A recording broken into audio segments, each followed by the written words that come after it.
ओम शांति। आज प्यारे मीठे बाबा की मुरली मंथन की डेट है 20 अक्टूबर 2022। तो बाबा कह रहे हैं, मीठे बच्चे, भारत जो साहूकार था वही अब गरीब बना है। बाबा ही इस गरीब भारत को फिर से साहूकार बनाते हैं। तो भारत जो साहूकार था वही अब गरीब बना है। साहूकार अर्थात कब की बात बोल रहे बाबा? स्वर्ग की बात। तो अब गरीब बन गया ना, कंगाल बन गया ना भारत। तो इस गरीब भारत को फिर से भगवान स्वर्ग बनाने आए हैं, माला माल करने आए हैं। किसके द्वारा करेंगे? हम बच्चों के द्वारा। प्रश्न: तुम गोप गोपियों में सबसे खुशनसीब कौन और कैसे हैं? हम गोप गोपियों में सबसे खुशनसीब कौन है और कैसे? उत्तर: सबसे खुशनसीब वह है जो गॉडली ज्ञान डांस करते हैं। वहीं फिर सत्युग में जाकर प्रिंस प्रिंसेस के साथ डांस करेंगे। ऐसे खुशनसीब बच्चे अभी बाबा पर पूरा पूरा बलि चढ़ते हैं। कहते हैं, बाबा मैं तेरा, मेरा कुछ नहीं। कहते हैं ना, मैं बाबा का, बाबा मेरा, दिल में सदा यही गीत बजता, मैं बाबा का, बाबा मेरा। आप हमको स्वर्ग का मालिक बनाते हो, तो क्यों ना मैं बलिहार जाऊं। तो ऐसे बच्चे यही राग गाएंगे और ज्ञान डांस करेंगे सदैव। वही सतयुग में प्रिंस प्रिंसेस बनेंगे। ओम शांति। बाबा बच्चों को धीरे दे रहे हैं कि हे भारतवासी बच्चे। कौन से बच्चे? किनको कह रहे हैं बाबा? जो देवताओं के पुजारी हैं। वह मानते हैं कि हमारे ईश देव बड़े देवताएं थे। जैसे क्रिश्चियन क्राइस्ट की पूजा करेंगे, बौद्ध बुद्ध की पूजा करेंगे, जैन महावीर की करेंगे, उसी तरह से हम ब्राह्मण किसकी पूजा करते हैं? अपने बड़े देवताओं के, अपने पूर्वज की। है ना बड़ी बात। फिर बाबा कह रहे, दुनिया में सब अंधकार में होने के कारण बुद्धिहीन है। उनको समझाना है कि तुम्हारा एक है लौकिक बाप, दूसरा है पारलौकिक पिता। सबको समझाना है। हाँ, लौकिक पिता को तुम जान रहे हैं, शरीर के पिता को सभी देख रहे हैं। और पारलौकिक जो आत्मा का पिता है, वह है नई दुनिया का रचयिता। बाबा नया घर बनाते हैं ना, बेहद का बाबा नई सृष्टि बनाते हैं। अभी वह भारतवासी धर्म भ्रष्ट, कर्म भ्रष्ट बन पड़े हैं। देवताओं की महिमा गाते हैं कि आप सर्वगुण संपन्न। यह महिमा और कोई धर्म वाले की नहीं है। कोई भी धर्म वाले अपने इष्ट देव की ऐसी महिमा नहीं गाते हैं जैसे हम हिंदू लोग गाते हैं अपने देवी देवताओं की। कितनी सारी आरतियाँ, कितने सारे मंत्र जब तब, हाँ, सब बने हुए हमारे शास्त्र भी। उनको देवताओं के भक्त मिलेंगे भी लक्ष्मी नारायण के मंदिर में। श्री कृष्ण के भक्त कृष्ण के मंदिर में मिलेंगे। तुम जानते हो लक्ष्मी नारायण सतयुग में भारत के मालिक थे। गोया भारतवासी सतयुग के मालिक थे। देखा, मतलब जो जिसके भक्त थे वो उस मंदिर में मिल जाएंगे।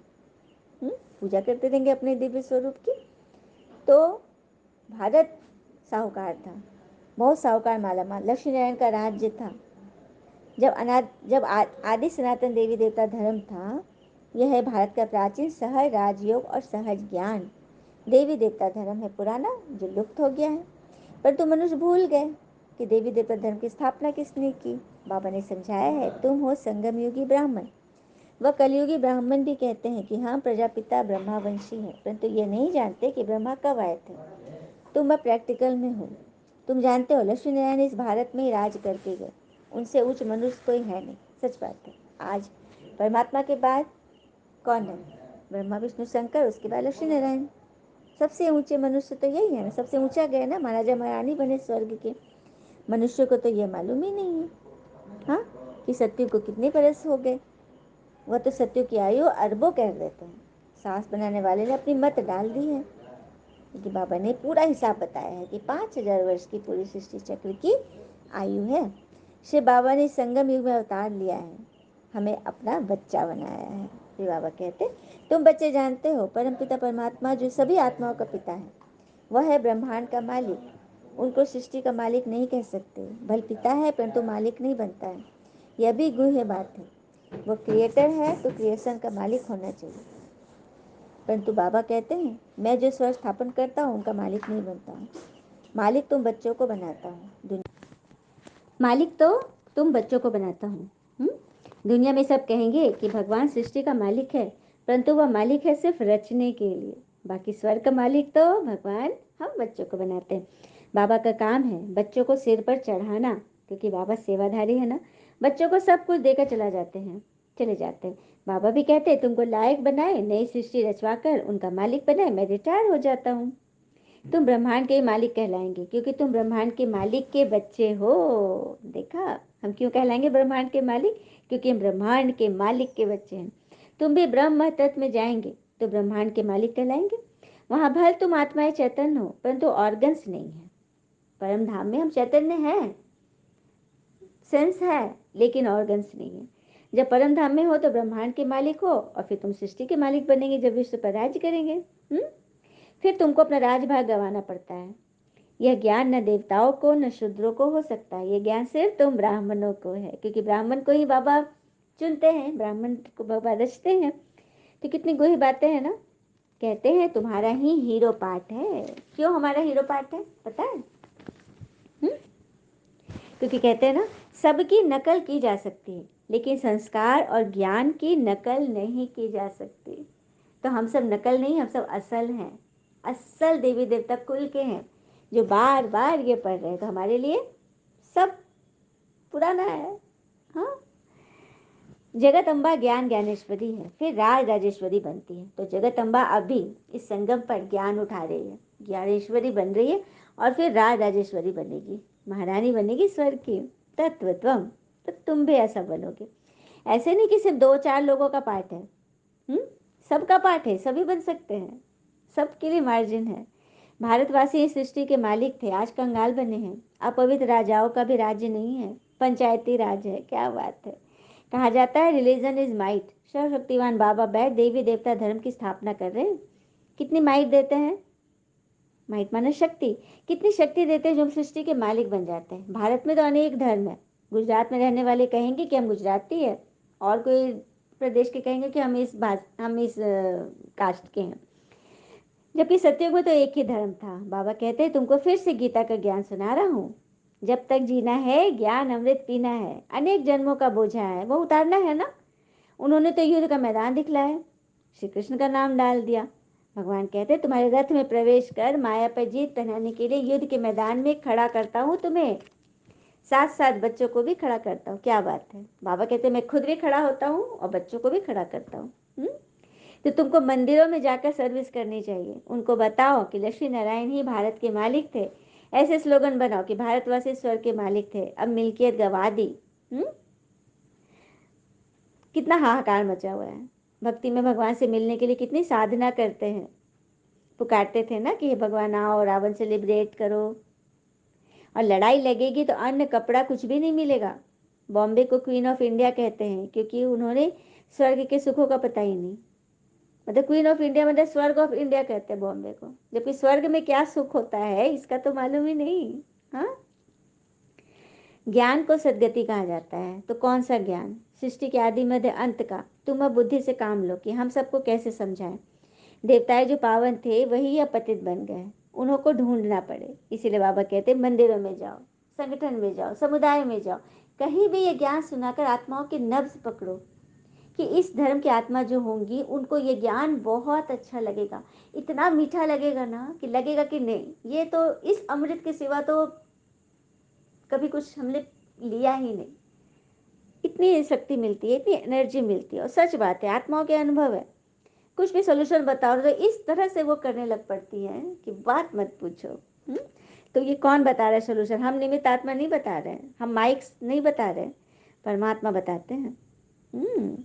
तो ये रहस्य है। फिर बाबा कह रहे हैं आज मुख्य बात समझाए कि ब्रह्मांड का मालिक सृष्टि का रचयिता परमात्मा है, परंतु मालिक नहीं है। रचयिता तो है, रचने वाला है कि राज्य नहीं करते। राज्य तुम बच्चों को देते हैं और फिर बाद में तुम ही राज्य गवाते हो। तो फिर बाबा आकर फिर से मैं राज वापस दिला रहे हैं। मनुष्य जब मरते हैं तो फिर उनका मुख किधर फेर देते हैं? श्मशान की तरफ। और हमारा मुख किधर है? परम धाम की तरफ, है ना।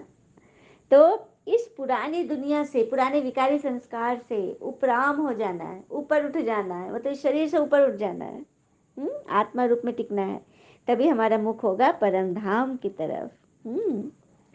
और एक बहुत ज़रूरी बात है जो हर एक को करनी चाहिए कि किसी के पीठ पीछे बस एक काम करना सही है। पीठ पीछे क्या क्या होता है ये सबको अनुभव है। तो पीठ पीछे भगवान सिखा रहे सिर्फ एक काम करो, उनके लिए शुभ भावना, शुभकामना व दुआएं रखो। यही श्रेष्ठ है, यही सूक्ष्म पुण्य कर्म है, इसी से आप पुण्यात्मा बनोगे। यदि पीठ पीछे भी आप किसी के बारे में उसके गुण देख रहे हो, उसकी चर्चा कर रहे हो, उसकी अच्छाइयों की, उसके लिए दुआ कर रहे हो कि भगवान इनका भी कल्याण हो जाए, यह है देवी कुल के लक्षण। फिर बाबा कह रहे हैं, इतना बड़ा बेहद का क्लास अच्छा है ना तुम्हारा। अंदर कमरे में बाबा को जैसे गर्भ जेल भासता है, बेहद के बाबा को बेहद चाहिए। इतना बड़ा बेहद का मालिक इन हर शरीर में आकर बैठते हैं तुम्हारी सर्विस करने के लिए। सही बात है, बाबा जब ब्रह्मतन में आकर प्रवेश करते हैं तो जैसे पैक हो गए ना, एक बंधन में आ गए ना, एक शरीर में विस्तृत है भगवान। हाँ, सारी दुनिया सबका सार है भगवान, और वो एक मनुष्य तन में समा गए हैं। तो बाबा कह रहे कि मुझे गर्भ जेल लगता है ये, कि बाबा को तो बेहद की चीजें चाहिए ना। मैं आता हूँ तुम्हारे लिए इस पति शरीर पति दुनिया में, तुमको पावन बनाने, स्वर्ग का मालिक बनाए, फिर मैं चला जाता हूँ। अभी तो उथल पाथल होगी ही, तो कई जो कच्चे बच्चे हैं वे भटक जाते हैं, माया की मुरीद बन जाते हैं। तो तुमको तो बहुत मजबूत होना चाहिए। गाया भी जाता है ना, मिरुआ मौत मल्लू का शिकार, अर्थात किसी भी बात में, परिस्थिति में घबराना नहीं है। और इस बात पे हमेशा भरोसा रखो कि जो आपके नाम का है, आपके अच्छे कर्म के अनुसार जो आपको मिलने वाला है, वो कहीं से भी लौट फिर कर आपके तक पहुंच जाएगा। एक कथा से समझते हैं इस बात को। एक बार एक किसान जो बहुत सुंदर अपना फसल तैयार किया था, और उसने आज सेब लगाए थे, सेब का वो बगीचा का मालिक था किसान। तो उसने खूब सारे सेब, एकदम मीठे मीठे रसीले सेब पेटी में, झोला में डाला, और उस आश्रम की ओर चला गया जहाँ पर उसको किसी को देना था गिफ्ट। पहला फसल वो अपने उस पसंदीदा आदमी को देना चाहता था, जिसको वो बहुत समझता था, मानता था। तो चला गया वहाँ आश्रम में। तो दरबार ने दरवाज़ा खोला, वो एक साधु थे, संत थे। तो किसान ने दरवाज़ा जैसे ही खोला और पूरा अपना पैकेट उस महाशय को देने लगा, उस साधु को, कि लीजिए महाराज जी, मैंने आपके लिए लाया है। तो मेरे लिए, मुझे क्यों दे दे, चलिए अंदर महंत जी को दीजिए। तो नहीं, मेरा हमेशा आपसे ही परिचय होता, आप ही दरवाज़ा खोलते हैं और आप ही से बात होती है, मैं आप ही से बहुत संतुष्ट हूँ, इसलिए ये गिफ्ट, मेरे बगीचे का पहला पहला फल मैं आपको भेंट कर रहा हूँ। तो सर वो क्या बोलता, दरबान वो ले लिया। फिर चला गया किसान। तो दरबान सोचता है कि इतना सुंदर रसीले रसीले फल ये मेरे हक का नहीं है, क्यों न मैं महंत जी को दे दूँ, जो आश्रम के जो हेड हैं, मैं उनको दे देता हूँ, खुश होंगे वो गया और महंत जी को बोला, महंत जी आपके लिए एक किसान ने ये सौगात दी है। महंत ने बोला अच्छा ठीक है। तो महंत ने भी देखा, खोला, सेब है। तो सोचा कि अरे वाह, ये तो बहुत रसीले, बहुत अच्छे फल हैं, तो किसको ज़्यादा श्रेष्ठ किसके पास जाना चाहिए इसको। तो वो सोचने लगा कि उसके आश्रम में एक साधु जो बीमार है, उसका शिष्य बहुत बीमार है, पर ये फल खाएगा ना तो वो ठीक हो जाएगा। तो वो जा करके महंत जी उस शिष्य को दे दिए। शिष्य वो लिया फल और बोला कि मन में वही सोचा कि मैं तो इतना बीमार हूँ, मैं तो मुंह चल भी नहीं रहा है, मैं तो नहीं खा रहा हूँ। सो उसने क्या किया कि सोचा कि मैं क्या करूँ इसका, मैं नहीं खा पाऊँगा, तो चल देता हूँ, जो दरबान है ना मैं उन्हीं को दे देता हूँ। और उन्हीं को किसी से बुलवाया और वो गिफ्ट उनको दे दिया। तो देखा, जैसे ही दरबान ने देखा, कह रही ये फल तो लौट के मेरे पास आ गया। तो देख रहे हैं ना कर्म कैसे लौट कर आया। उसने तो शुभ भावना रखी थी सबके लिए, हाँ, सबको बांटा, लेकिन जिसके नाम का था ना वो उस तक घूमकर आ ही गया। तो ये होती है, अच्छे कर्म भी लौट के आएगी और बुरे कर्म भी लौट कर आएगा। इसीलिए हमें क्या करना चाहिए, अच्छे कर्म करें, है ना, अच्छे कर्म। तो अच्छे कर्म से बोलने सोचने से नहीं होगा, विधि सीखनी होगी। तो परमात्मा आ गए हैं, परमात्मा हमें अच्छे कर्म, सच्चे कर्म, सूक्ष्म पुण्य कर्म सिखा रहे हैं। तो सीखना है ना सबको। तुम स्वर्ग के लायक बन रहे हो, और लड़ाई के बाद ही स्वर्ग के गेट खुलेंगे। महाभारत लड़ाई में भी था ना, लड़ाई के बाद ही तो स्थापना हुई। पांडवों को राज्य कब मिला, लड़ाई के बाद, परिवर्तन के बाद। तो बस वही खेल अभी चल रहा है। तो घबराना नहीं है। मीठे बच्चे, ज्ञान रत्नों को बुद्धि में धारण करो, मंदिरों में जाकर सर्विस करो, इसमें मेहनत है। बाबा के फरमान को बच्चे मान भी रहे हैं और मंदिरों में जाके आत्माओं से भी बात कर रहे हैं, भगवान का परिचय दे रहे हैं। तो बस बाबा तो सबको देखते हैं ना, तो डरो मत, जो अपने धर्म के होंगे उनको तीर लग जाएगा। आप बताओ सबको, सन्यासियों के पास जाकर सन्यासियों के पास भी जाओ, क्योंकि बाबा सन्यासियों से बहुत तरस खाते हैं कि मुझे पाने के लिए घर बार छोड़ दिया, मतलब कितना कष्ट आ रहा है, कंदमूल खा रहे हैं, हाँ, लेकिन मुझसे नहीं मिल पा रहे, तो सबको परिचय दो ना मेरा। हाँ, पत्थर है तो डंक नहीं लगाओ, ये भी बात बोले, जो बहुत कड़े वाले हैं, जो बहुत अहंकार वाले हैं, जिनको अपने ज्ञान अपने फॉलोवर्स का बहुत मान है, वहां पर संभल के चलो, नहीं तो तुम्हारी ऐसी की तैसी हो जाएगी। इसलिए नब्ज देख कर, लेकिन ट्राई जरूर करो, कोशिश करते करते सक्सेसफुल हो जाओगे, ये भी बात है ना। अभी अर्जुन ज्ञान और योग में ये ताकत नहीं आई कि अब सन्यासियों, राजाओं, बड़े बड़े वीआईपी के पास जाओ। सच बात है, जब अंदर एकदम ताकत भर जाएगी ना योग की, तो आपको सामने कोई बड़ा आदमी दिखेगा ही नहीं, सब लगेगा कि सब भगवान के बच्चे हैं। हाँ, बड़े बड़े सन्यासियों, राजाओं, वीआईपी, मंत्रियों के पास आप जाओगे। बाबा ने उदाहरण भी दिया, जनक, परीक्षित और सन्यासी, इन सबको ज्ञान मिला। उनको ज्ञान देंगे तो फिर प्रभाव भी बढ़ेगा ना। तो तुम याद की यात्रा में जितना रहेंगे, स्वदर्शन चक्र फिर आएंगे, कमल फूल समाल बनेंगे, उतना उच्च पद पाएंगे और दिलाएंगे, और ये अलंकार तुम ही धारण करते हो। तो बाबा वही कह रहे हैं कि सब कुछ तुम्हारे वजह से निकल जाएगा, फिर उस समय तुम कहेंगे टू लेट, टू लेट, क्योंकि लास्ट में सब आएंगे तो टू लेट हो ही जाएगा। बाबा आया था झोली भरने, परंतु तुम आए ही नहीं। हमेशा विचार करो कि कैसे सर्विस करनी चाहिए, निमंत्रण छपाओ, आइडिया निकालो, सर्विस की ड्रामा अनुसार ही होती है, सर्विस भी ड्रामा अनुसार ही होती है। तो बाबा ने युक्ति बता दी, निमंत्रण छपाओ, कार्ड बनाओ, विजिटिंग कार्ड बनाओ, आइडिया निकालो तरह तरह से कैसे सर्विस करनी है। भगवान उवाच, बच्चों प्रति, गोप गोपियों प्रति, गोपी बल्लभ भगवान है, और ऐसे ऐसे छापो, पिता आगे हैं, गोप गोपियां सब तो यहाँ है ही। हाँ, यह है गॉडली ज्ञान का डांस। फिर सतयुग में जाके प्रिंस प्रिंसेस बन डांस करेंगे। तुम बच्चे हो बड़े खुश नसीब, सिर्फ बलि चढ़ जाओ, बलि चढ़ जाओ था श्रीमत पर कुर्बान हो जाओ। बाबा ने जो बोला बस मुझे करना ही करना है, क्योंकि भगवान किस लिए बोल रहे हैं, हमारी आत्मा के लिए बोल रहे हैं। आत्मा शक्तिशाली होगी तो फिर शरीर शक्तिशाली, तन मन धन संबंध संपर्क सब कुछ ever pure, ever powerful, ever happy बन जाएगा। आप हमको स्वर्ग का मालिक बनाते हो, बड़ी जबरदस्त कमाई है। आत्मा बच्चे बाबा से कहती है, बाबा मैं आपकी हूँ, आप हमको इतना बढ़ा रहे हो, इतना सर पे चढ़ा रहे हो, तो क्या मैं बलिहार नहीं जाऊंगी? बाकी सब तो कब्र दाखिल हैं। क्या बात है, कब्र दाखिल, सब विकारों की कब्र में सब दबे पड़े हैं। उनसे उनको निकालना है। देवी देवताओं को परिस्तान की परियां कहा जाता है। अभी तो सभी कब्रिस्तान में है। अच्छा, मीठे बच्चों प्रति भगवान की नमस्ते, हम बच्चे के लिए प्यारे बाबा को नमस्ते। धारणा के लिए मुख्य सार, पहले पॉइंट, सदा इस नशे में रहना है कि हम ब्रह्मांड और विश्व के मालिक बन रहे हैं, हम ब्राह्मण नहीं फिर देवता बनेंगे। दूसरी पॉइंट, अपनी अवस्था मजबूत बनानी है, मौत से भी डरना नहीं है, बाबा की याद में रहना है, धारणा कर औरों को भी करानी है।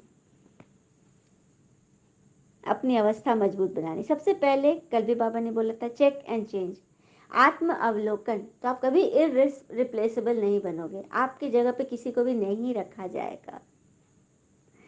हाँ, वरदान, बहानेबाजी के खेल को समाप्त कर मास्टर दातापन के समानधारी बनो। बहानेबाजी के खेल को समाप्त कर मास्टर दातापन के समानधारी बनो। जिन बच्चों को बहानेबाजी का खेल आता है वह कहेंगे ऐसे नहीं होता तो वैसा नहीं होता, इसने ऐसे किया, सरकमस्टांस व बात ही ऐसी थी, किसी बात में फंस जाना, बात ऐसी हो गई तभी मैं फंसी। अब इस बहानेबाजी की भाषा को समाप्त कर दृढ़ प्रतिज्ञा करो कि ऐसा हो या वैसा हो, मुझे तो बस बाप जैसा बनना है। क्या बात है, ना ऐसा बोलना है ना वैसा बोलना है, बाप जैसा बनना है। दूसरा, सहयोग दो तो मैं संपन्न बनूं, नहीं, इस लेने के बजाय मास्टर दाता व सहयोग, स्नेह, सहानुभूति देना ही लेना है। इस भावना से मास्टर दातापन के समानधारी स्वतः बन जाएंगे। तो कौन सी भावना रखनी है? मैं मास्टर दातापन के अनुभूति में हूँ, सबको सहयोग, स्नेह, सहानुभूति देना ही मेरा कर्म है। स्लोगन, जब मैं और मेरेपन के भाव से वैराग्य हो तब कहेंगे बेहद के वैरागी। मैं और मेरापन, मुझे किसी ने कह दिया, मुझे टोक दिया, मेरे शरीर में रोग है, मैं बहुत बीमार हूँ, मैं बहुत बदकिस्मत हूँ, ये कहना क्या है? अपने आने वाले भाग्य को लौटा देना है। ठीक है, आप जो चाहते हो वो सोचना शुरू करो। और आप अगर डर रहे हो, मेरा बच्चा देर से आता है, लेट है, या बच्चा पढ़ाई नहीं कर रहा है, या बहुत प्रॉब्लम है, पैसे की, धन की, जनों की, मनुष्यों की, बहुत तरह की प्रॉब्लम है, तो आप जैसा सोचोगे ना वही परिस्थिति को आप खींचोगे, अट्रैक्ट करोगे। तब चॉइस आपकी है, आपके हाथ में सब कुछ बाबा ने दे दिया है। आप डरोगे, जिस चीज से डरोगे तो वो घटना घट जाएगी। डरना नहीं है, डरना नहीं है, सब कुछ भगवान को सौंप देना है और सदैव खुश रहना है, संतुष्ट रहना है। अपने नियम पे पक्का रहो। आपका नियम, सामने वाला कुछ भी बोल रहा है, टेढ़ा बोल रहा है, आपको लेना नहीं है, आपको सुनाई नहीं दे रहा है, आप बहरे हो। फालतू व्यर्थ बातों के लिए बहरे बन जाना ही अच्छा है। नहीं, हम तो अपना काम करेंगे क्योंकि हम सही हैं, यही होना चाहिए, तो भी हमें किसी बात का डर नहीं, और हमें मूंझ भी नहीं, क्वेश्चन भी नहीं, दर्द भी नहीं। यह है भगवान के सच्चे बच्चे की निशानी। सभी को बनना है ना? अच्छा, ओम शांति। शुक्र नीचे बाबा, वो बाबा के प्यारे प्यारे बच्चे। All is well always. ओम शांति।